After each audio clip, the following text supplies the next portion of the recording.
ಓಂ ಸರ್ವಮಂಗಳಾಯೈ ನಮಃ. ನಿತ್ಯಭಕ್ತಿ ಕಾರ್ಯಕ್ರಮಕ್ಕೆ ಸುಸ್ವಾಗತವನ್ನು ಕೋರುತ್ತಾ ನಮ್ಮ ಪ್ರತಿಯೊಬ್ಬರ ಅನುಭವದಲ್ಲೂ ಕೂಡ ಬಂದಿರತಕ್ಕಂಥ ಮಾತು, ಇದನ್ನು ಸೂಕ್ಷ್ಮವಾಗಿ ಪರಿಶೀಲನೆ ಮಾಡಿ ಆಚರಣೆ ಮಾಡಿ ನಾವು ಅನುಸರಿಸ್ಕೊಂಡು ಹೋಗಿದ್ದೆ ಆದರೆ ನಾವು ಆ ಮನೆಯಲ್ಲಿ ಶ್ರೀಮಂತಿಕೆ ಇರ್ಬೋದು, ಐಶ್ವರ್ಯ ಇರ್ಬೋದು, ಸುಖ ಸಂತೋಷಗಳು ಕೂಡ ಕೂಡಿ ಬಂದಿರತಕ್ಕಂಥದ್ದು ಕೂಡ ಆಗಿರುತ್ತೆ. ಅದೇನು ಅಂದರೆ, ಯಾವುದೇ ಮನೆಯಲ್ಲಿ ಯಾರ ಮನೆಯಲ್ಲಾಗಲಿ ಗಂಡ ಹೆಂಡತಿ ಇಬ್ಬರೇ ಇದ್ರಲ್ಲಿ, ಒಟ್ಟು ಕುಟುಂಬ ಆಗಲಿ ಅಥವಾ ಯಾರ ಮನೆಯಲ್ಲೇ ಆಗಲಿ ಗರ್ಭವತಿಯಾದ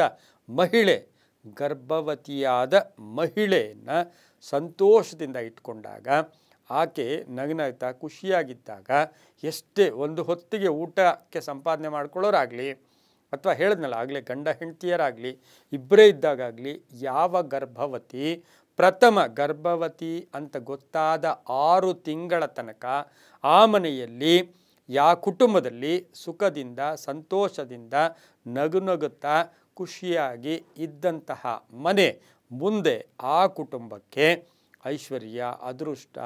ಎಷ್ಟೋ ಜನ ನೋಡಿದ್ದೀವಿ, ತುಂಬ ಕಷ್ಟದಲ್ಲಿರ್ತಕ್ಕಂಥ ಗರ್ಭವತಿಗಳು ಅಥವಾ ಏನೋ ಆ ಕಾಲಕ್ಕೆ ತಕ್ಕ ಹಾಗೆ ನಡ್ಕೊಂಡು ಹೋಗ್ಬಿಟ್ರೆ ಆ ಮನೆಗೆ ಅಷ್ಟೈಶ್ವರ್ಯ ಪ್ರಾಪ್ತಿ ಕೂಡ ಆಗುತ್ತೆ. ಇವತ್ತಿನ ದಿವಸ ನಾವು ಹೇಳ್ತೀವಿ, ಗೃಹಿಣಿ ಗೃಹ ಮುಚ್ಚತೆ ಯತ್ರ ನಾರ್ಯಸ್ತು ಪೂಜ್ಯಂತೆ ರಮಂತೆ ತತ್ರ ದೇವತಃ. ಎಲ್ಲಿ ಹೆಣ್ಣಿಗೆ ನಾವು ಗೌರವ ಕೊಡ್ತೀವಿ, ಪೂಜ್ಯ ಭಾವನೆ ಕೊಡ್ತೀವಿ, ಆಕೆಗೆ ಗೌರವ ಕೊಡ್ತೀವಿ, ಕೇವಲ ನಮ್ಮ ಕುಟುಂಬದಲ್ಲಿರೋ ಹೆಣ್ಣಲ್ಲ. ಹೆಣ್ಣು ಅಂದರೆ ಇಡೀ ಪ್ರಕೃತಿಯ ಸಂಕೇತ, ಹೆಣ್ಣು ಅಂದರೆ ದೇವಿಯ ಸಂಕೇತ, ಹೆಣ್ಣು ಅಂದರೆ ನಮಗೆ ಇವತ್ತು ದುರ್ಗಿಯ ಮಹಾಶಕ್ತಿಯ ಸಂಕೇತ ಕೂಡ ಆಗಿರುತ್ತೆ.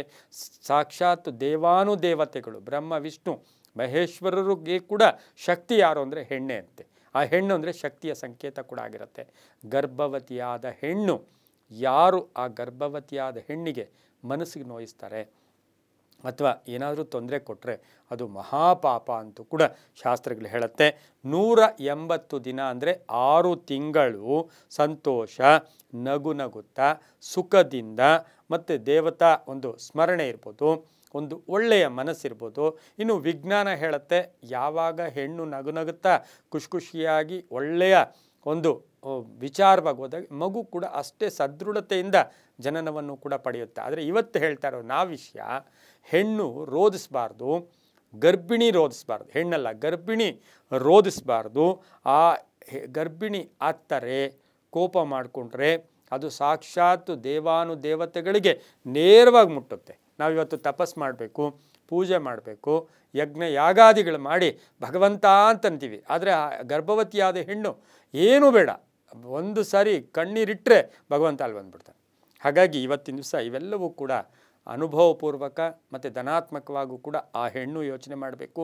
ಸಾಧ್ಯವಾದಷ್ಟು ಆ ಕುಟುಂಬದಲ್ಲಿರ್ತಕ್ಕಂಥ ಪ್ರತಿಯೊಬ್ಬರೂ ಸಹ ಆಕೆಯನ್ನು ಸಂತೋಷವಾಗಿಡೋಕ್ಕೆ ಪ್ರಯತ್ನ ಪಟ್ಟರೆ ಅದುವೇ ನೀವು ಮಾಡಿದ ಯಜ್ಞ, ಅದುವೇ ನೀವು ಮಾಡಿದ ಒಂದು ಪುಣ್ಯದ ಕಾರ್ಯ ಅಂತ ಹೇಳ್ತಾ, ಎಲ್ಲವೂ ನಂಬಿಕೆಯ ಆಧಾರದಲ್ಲಿ ಅಂತ ಹೇಳ್ತಾ, ಸರ್ವೇ ಜನ ಸುಖಿನೋ ಭವಂತು, ಸಮಸ್ತ ಸನ್ಮಂಗಳಾನಿ ಭವಂತು.